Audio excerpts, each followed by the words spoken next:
અંદર એક નવું ફ્રૂટ લાવેલા ખેડૂતો કે જે ડ્રેગન ફ્રૂટ કે જેને રૂપાણી સાહેબે કમલમ નામ આપેલું, અને એ ડ્રેગન ફ્રૂટના બગીચાની આજે અમારે વિઝિટ કરવી છે. તો ચલો મારી સાથે તમને પણ બતાવું.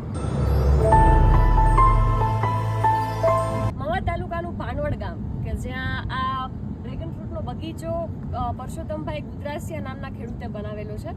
અત્યારે એમના પત્ની છે કંકુબેન ગુદરાસિયા, તો એમની પાસેથી આપણે બધી માહિતી લઈએ કે આ આખો બગીચો એણે કઈ રીતે તૈયાર કર્યો છે. હવે મારે એ જાણવું છે કે તમે આ બગીચો કઈ રીતે તૈયાર કર્યો છે, આ ફ્રૂટ કઈ રીતે તમે કેટલા સમયે આવે છે, કઈ રીતે આના રોપડા રોપવાના હોય છે, એ બધું મારે જાણવું છે.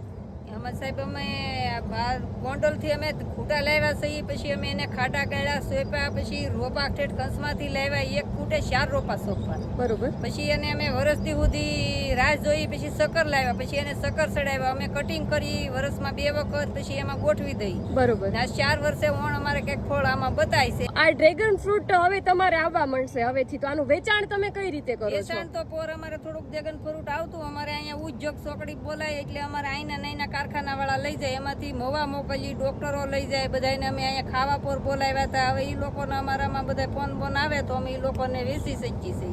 સુરત મોકલશું, વડોદરા મોકલશું. બરોબર છે. ફ્રૂટનું વેચાણ તમારે બહુ સારું થાય છે, આની ડિમાન્ડ પણ તમારે બહુ સારી છે, માંગણી બહુ સારી છે બધા ગ્રાહકોની, તો આનો ફાયદો શું છે? એનો ફાયદો એવું છે કે નહીં સાહેબ, કે કોઈને કેન્સર હોય, કોઈને તાવ હોય, કોઈને લોહી ઘટતું હોય, કોઈને ડાયાબિટીસ હોય, બધાય દર્દી માતરને બધાને આ ફ્રૂટ ખાવા માટે શક્તિ પોષણ બહુ સારું મળે છે. બરોબર છે. બીજા ફ્રૂટ કરતા આ ફ્રૂટની માંગ અત્યારે બહુ છે. આજની આપણી બગીચાની મુલાકાત અને આનો કોન્ટેક્ટ નંબર છે, આમનું એડ્રેસ છે, આમનું નામ છે, એ બધું હું તમને સ્ક્રીન પર આપું છું, તો તમે કોન્ટેક્ટ કરી શકો છો.